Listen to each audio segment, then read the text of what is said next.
So, today's video is it's centered around survival mode, and I actually made a video about this already. I made a video with a girlfriend of mine, and we did like a smoke sesh and like talk therapy or whatever, and I fucking deleted it by accident. Like when I was trying to like chop it up, I like chopped it up, put it in the draft, and then I deleted the original, not realizing that it would wipe out the draft version. So yeah, learning, right? This is all inexperience, and instead of letting something like that get me all the way discouraged, I forgot to turn my hearing back in.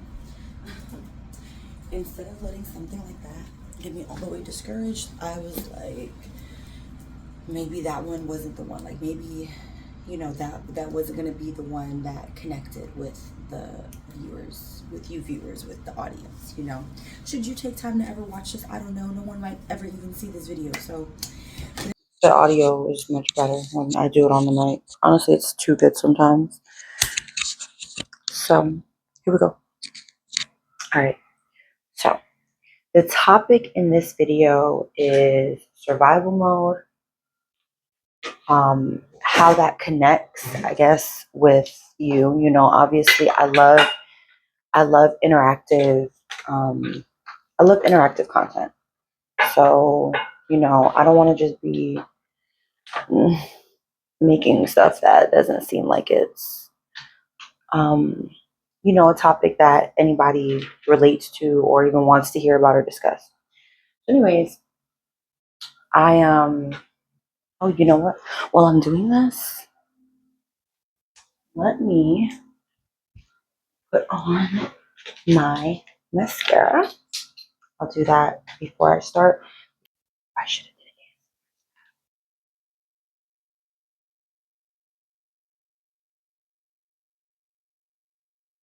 I love this mascara.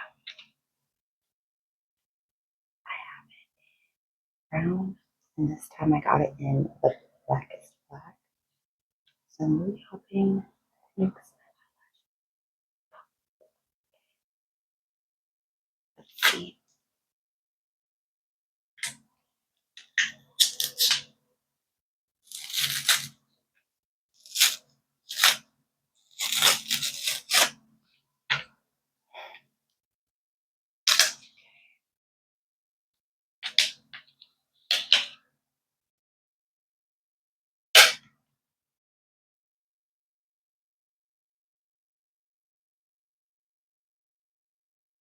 I love the formula on here.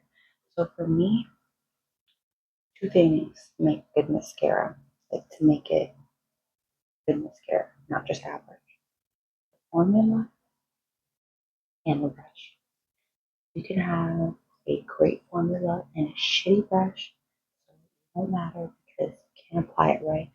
And on the flip hand, you can have a great brush with terrible formula. So you're basically brushing on your eyes. So we're gonna try this mascara. Nice and close. So y'all can see. Right.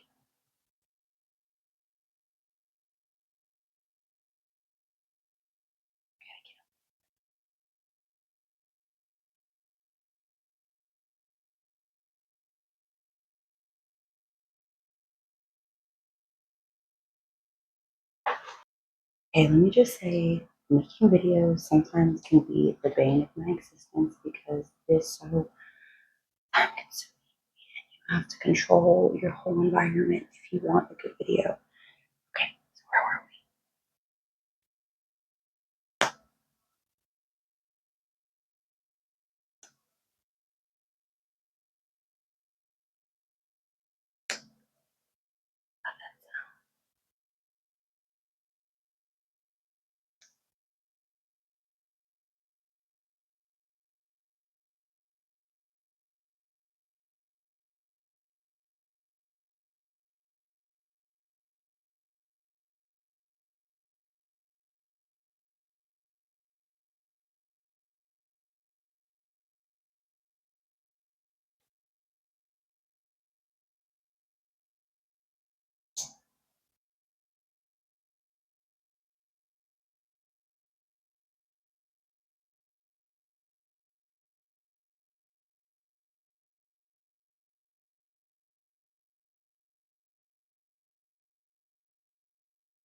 Putting your makeup on in a camera is a lot different than putting your makeup on in the mirror, believe it or not.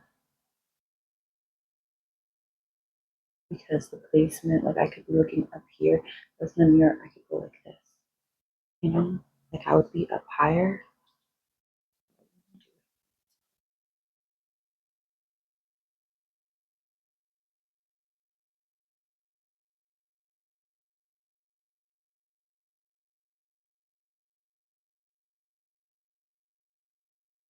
I'm not gonna overdo it because I'm not really doing much of anything today. Except the gym later. And I don't want my mascara being running at the gym. Just enough to give it like a little pop while I'm making my videos. Hey,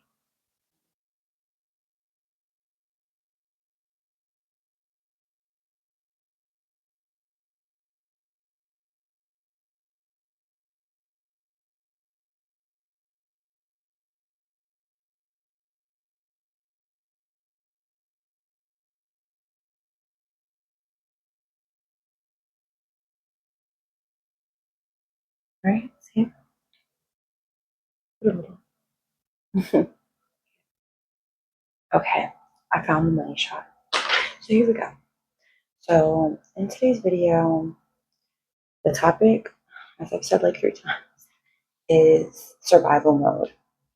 And who are we while we're in survival mode? I don't believe that we are the same person in survival mode that we are when we are in a peaceful state of life. I have to see. Okay, because sometimes this thing dies on me, and then I'm like talking and recording, and I've shot a whole segment and it wasn't recording. And this thing doesn't give you a notification, it doesn't beep, so you just don't know. So I was like checking the light, we're good, we're on air. All right, so yeah, like I was saying, um, I have experienced most of my life in survival mode, and only recently have I even had a glimpse of what life is not in survival mode. With that being said, I don't even want to jinx it for 1 second, but I never get too comfortable because the truth is, I feel like at any point the rug could be pulled from under me at any second, and I always feel like that. But then I try my best to be present and still tell myself, okay, well, maybe that day might come. Maybe I might find myself in that position again, but still enjoy this moment. So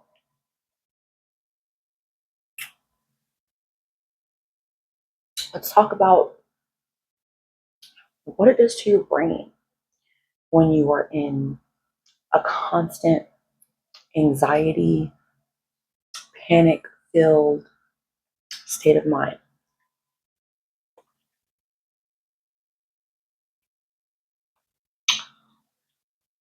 For me, my mood is so different. Even the look in my eyes, you can see that my brain is in a in an overdrive. Um, you can see it when you look at me. This mango's so good, it's so juicy.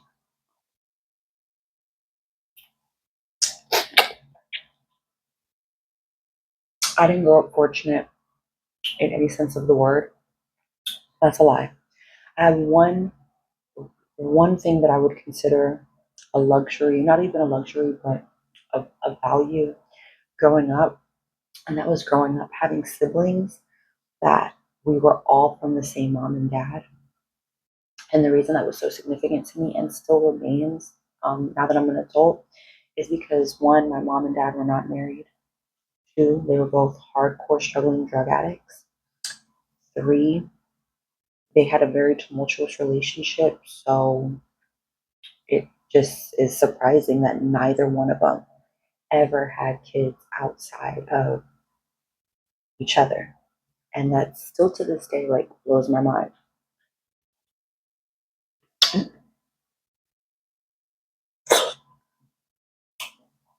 It's just falling off the bone. So good. So yeah, I always appreciated them for if they didn't get anything right, they at least got that part right.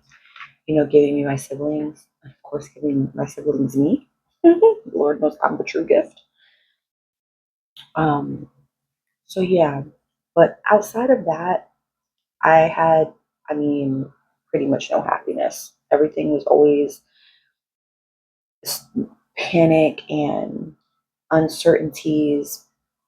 Um, I was always moving from place to place, different family members, never hardly knew where my parents were at. My siblings were not much, but they were significantly enough older than me that me at two, three, four, they were already outside and out. I still needed to be in the house under supervision. Whereas they were all 4 years, 2 years apart from each other, two, two, two. So they all ran together. And of course, my older brother always made sure that, you know, they were safe. So I spent a lot of time growing up by myself, as I do now. And I'm older, I guess, some things don't change. Pause, I gotta answer a phone call. Yeah, so I guess, some things just don't change. They're learned behaviors. And for me, I just learned to be alone, but I never enjoyed it. I was always missing something, missing someone. I had and have serious abandonment issues, like intense. And my closest friends will tell you this. I'm a very sentimental and attached friend. Um, and yeah, I've just learned how to cope with being alone now that I'm older, but I don't enjoy it. Um, like I enjoy my alone time. I enjoy my personal space, but I also enjoy being with my tribe, and I don't really have that too much because I live in Texas by myself. So anyone that's out here is a friend that I've made while I've been here. They have established lives, established friends. So um, when significant things happen, sometimes I feel I don't really have someone close to share those things with. But I've built a good community around myself out here. Don't get it wrong. I've built a beautiful group of friends, but there's nothing like people with your own bloodline and your own family. So growing up, because that was always so distant from me, it felt like it was kind of there in my face in a way, but not within arm's reach. Like I could never physically feel it. I could see family around, but I could never feel the presence. And that created a lot of disassociation now that I'm an adult and I disassociate rather than giving into the emotions. But when I was a child, when I was a kid and a toddler, it manifested itself as tantrums, just um, horrible night terrors, which I still struggle with. But not as bad as I used to because I used to wake up crying regularly. My boyfriends all have some type of story, about sleeping with me and how what happened to my light. I'm sitting in my kitchen that was providing me like good natural light, but a cloud has just come and taken that away. and I don't feel like plugging in the artificial light. So again, let's just kind of keep this kind of unfiltered, natural, keep it going, or else I'll lose my train of thought easily. But yeah, so it manifested itself as terrible tantrums and just a very, like I said, a constant feeling that I was constantly in survival mode because as a child, you depend on who the adults around you to take care of you. And when there are no adults and want to take care of you, you're trying to figure out how to take care of yourself. And it was stressful. It was stressful. And some of the stuff, I don't want to, like, I don't talk, I feel like I, regularly talk about it. So I might skip around as I'm, just talking about my experience. So try to keep up with me if you can. But because remember, this is all centered around survival mode. And I feel like I gotta keep pulling myself back from just talking about what led me there. Because maybe that's important, maybe it's not, maybe that's a video for another time. Anyways, so yeah, I just felt constantly moved around, never had any anchor. Like I never felt rooted anywhere. Where my brothers and sisters, because they were older, they they had a little bit more. I mean, in my opinion, this is from my outside perspective. If you were to ever ask any of them, they may speak on it differently. But from the outside looking in, it seemed like because they all had each other and they had more years on the earth, they had more years around these people and places that we were shuffling back and forth to a lot. And I don't even know why we were doing that. I don't know if, because again, in your childhood brain, things are skewed. So I don't know if we were just visiting family a lot. I don't know if we were living there. I really don't know. I just remember never like walking into a home or a house and ever feeling like this is my home or my house. It was always I was somewhere else in someone else's house. Family, yes, but still it was not mine. It wasn't my mom or my dad's. Like, I think the closest that we ever came to that, or me personally, was living with my grandmother. We lived with both my grandparents at some point, but like the one that I have memory of is my dad's mom. And like, yeah, that was his mom, so his house, but my parents never owned a house when I was growing up. They never rented a house on their own with us. So what my kids experience, like this is my house, like I never had that. So again, it was always looking for like, where do I belong? What's mine? Who do I belong with? And I remember feeling this very early on in life, very young, um, yeah, and just struggling with that. So in the struggles of that, you're chasing down that feeling of security, which in turn eventually it morphs and evolves into living in survival mode, which again, as I got older, that never subsided. That never things never got better to the point where I was able to ever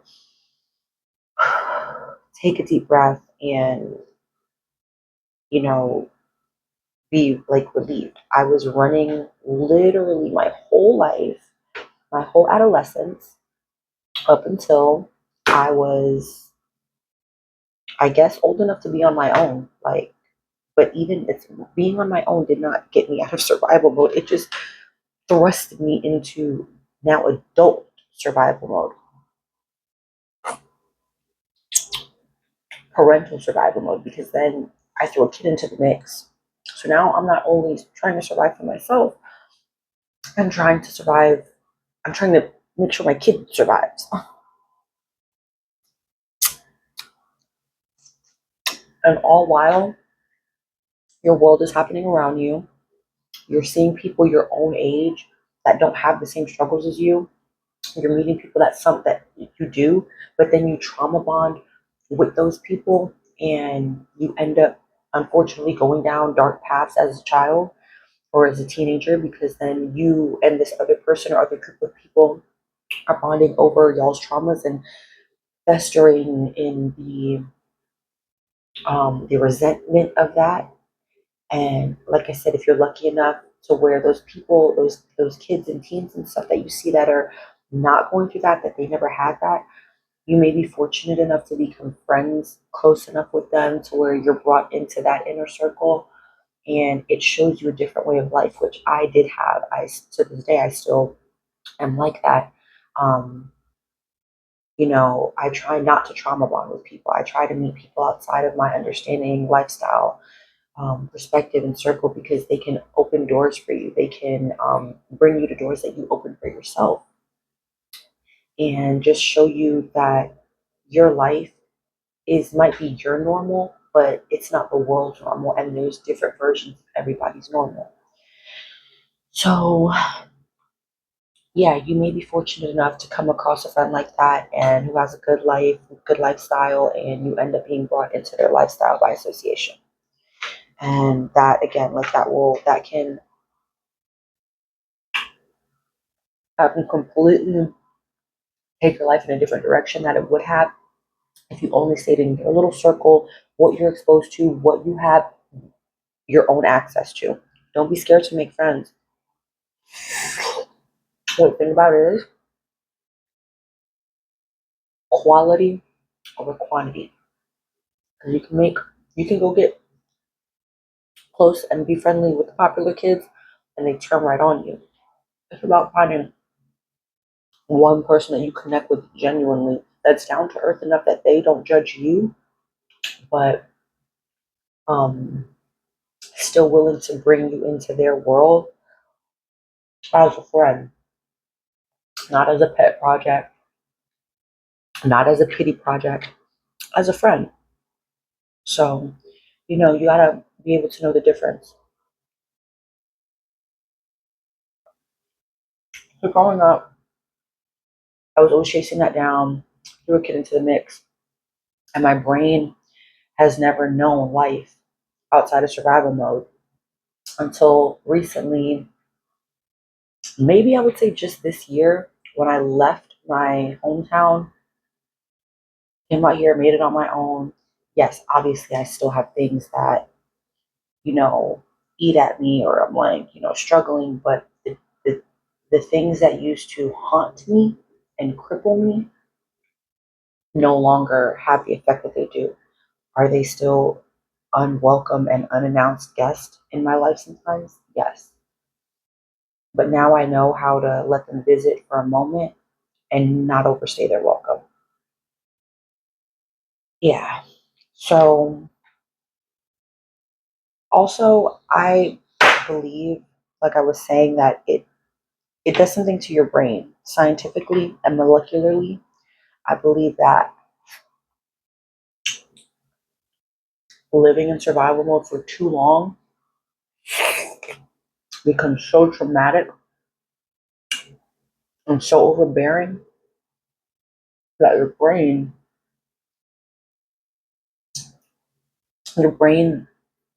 can't recognize true peace. It can't recognize help.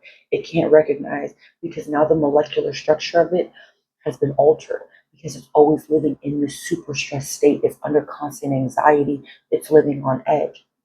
Same thing with your body. If you ever notice, well, I got a good example. No, I got to like a tart part. Oh, okay. I got a good example. When I was growing up, we didn't have a lot of food in the house. My mom didn't cook.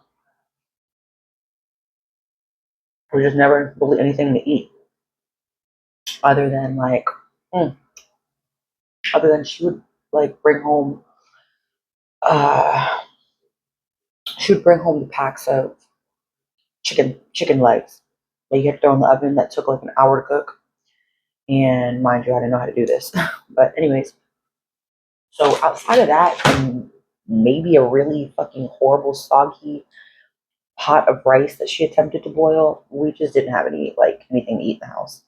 And early on, like as soon as I could, I went and got a job. Like at 14, my brother got me a job with Chick-fil-A with him, and we like falsified the paperwork so I could work there or whatever.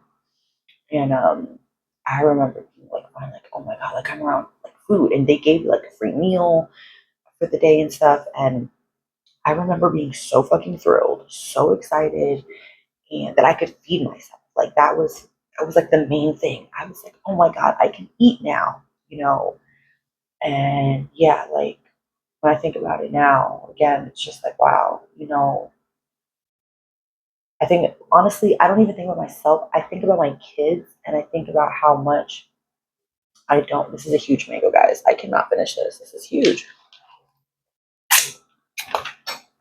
But like how much I don't want them to struggle that way. Like I want them to have struggles in life. Don't get me wrong. Life without struggle doesn't build any character. So I absolutely want them to have character building situations and moments in their life that teach them adversity, teach them discipline, teach them integrity, and all those things. But hunger, starvation, I don't need them to go through that. Homelessness, I don't need them to go through that. Abusive relationships, domestic violence, I don't need them to go through that. There's plenty of other challenges that they will face that doesn't involve breaking their spirits down or anything like that. So yeah, I think that from too early on, I was in extreme survival mode, and it then led to also personality disorders. So here's another thing that I guess you'll learn about me by just being on my channel. I live with, oh, got a like little mango string stuck in there. Hmm. I live with BPD. If you don't know what that is, bipolar or not bipolar, it's borderline personality disorder. And I'm not going to get into all the ins and outs of that, you know, in this video. I'm happy to make a separate one about it, but you can also, you know, do some light research if you're not familiar with what it is. But it basically, there's no real way to measure it. It's not measurable. It's not chemical like bipolar would be necessarily. BPD can show itself in different ways for each individual that has it. And for me, because of my attachment issues, as I got older and continued to lose people around me by whether it was betrayal or me moving, relationships ending, you know, any loss to me was significant. I always found it very hard to recover from losses of friendships. But now that I'm older, okay, um, some people cannot live comfortably with their BPD. For years, I couldn't. Again, this is all very new for me that I am living living a more and living in a more peaceful way because life was chaotic for me. And that's a big reason why I left Florida because there was nothing good for me there. Nobody is helpful. Everyone is this. You know, nobody's this. It's all this.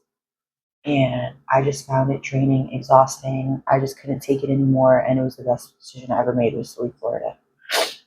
Because even though I've been on my own there, it's like I was on my own, but still taking care of everyone around me and nobody was taking care of me. You know, going through traumatic uh, roommate situations because I would have places and then eventually I couldn't afford it. You know, if I come on a hard time, which let me tell you, it only takes one missed paycheck to come onto hard times. Like it's not like you have to go through months of no, like it only takes one, you know, missed paycheck and now you're way behind, believe it or not. So yeah, I just had to get the fuck out of there. I really had to get the fuck out of there. And when I did, I was I was like just fresh start, clean slate. And now everything that I have now, I've rebuilt and gained and accomplished with a peaceful undertone, not with a panicked undertone, not in like, oh, I'm in survival, so I'll do whatever it takes. Or I'll, you know, no, it's like everything that I have, it's it was like true manifestation out of peace, patience, hard work, planning, you know, all the things that you know you need to make your dreams come true, things happen. But again, these are skills that you need to be taught by some sort of mentor in your life early on, not when you're already 17, 18. Yes, you can learn this, you can come learn this when you're 50 years old, but will you get the ultimate use out of it at 50? No, you've already gone through half your life without it. Have you survived? Yeah, but that's the difference between you are in survival mode versus in a thrivable mode. And I just, yeah, like there's a lot that I can get into when it comes to this topic. It really is. But I will say this, and I'm gonna leave it here. Maybe pick this up again later. Be so kind to people around you. And if you have friends that like friends, family, whatever that you notice is not being themselves, I'm gonna tell you right now, I was not myself in survival mode. Me in survival mode, you might have known me that way for 10 years. That doesn't mean that's who the core of who I am was. No, that's just me trying to survive versus who I am. Not like that when I'm not racing to work for somebody else or, you know, trying to rush my kids out the door because I have to get to work or trying to rush them in the conversation because I have to get to sleep because I have another shift to get to. So many things like where I'm allowed to take a breath and be present in my moment and someone gets to really see me, acknowledge me, hear my words. I get to hear theirs and I get to have real, genuine interactions. I think that's another reason why I'm a little bit um, inspired and motivated to make this to make my platform on YouTube in this way because I never got to talk about a lot of things. I got to like vent about them maybe in a moment, if that, but never really talk about it with clarity and perspective and understanding um and outside maybe perspective. Y'all don't know me. Some of you might if you catch this. I don't know. Like I said, I have no idea who's gonna come across this when it happens, but I just hope that it reaches the right audience, whether you are the person that feels like you're living in survival mode or you're living amongst someone that you care about, that it might be dawning on you that, hey, whoa, they might be dealing with something and it's so deep and I don't understand it. Everyone's not talking about it. Me, I wasn't a person that talked about things when I was going through them. I would live through it, deal with it, and then if I even had the brain capacity to talk about it later on, maybe I would. But I'm the kind of person where it's like if I'm going through it, I don't even want to talk about it. I just want to make it to the other side, you know? So yeah, I don't have a formula for pulling yourself out of deep depressions and everything. I just know that I have lived in a vicious cycle of these things, and I'm just now coming into a phase in my life, hopefully not a phase, but a transitional period in my life when that's not happening so often. And when it does, I'm really identifying the signs, I'm catching it, and I'm not allowing myself to backslide the way that I was in the past, but I didn't know. I didn't know. And when you know better, you do better.